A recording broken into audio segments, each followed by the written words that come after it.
On 3rd November, information was received through a reliable source that 2 dead bodies were laying near the IB in alignment of BP number 1331/M.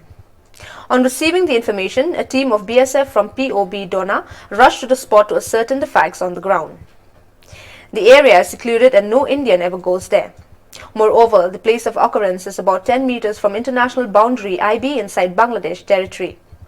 A team of border guests of Bangladesh party from BOP Donachera also arrived at the spot on the 4th of November 2021 for spot verification. They are, however, waiting for orders from their higher headquarters for further course of action and disposal of the dead bodies. However, unfortunately, some media houses in Bangladesh have misinterpreted the facts, claiming that they were killed either by BSF or Indian villagers, which is totally false and unfounded.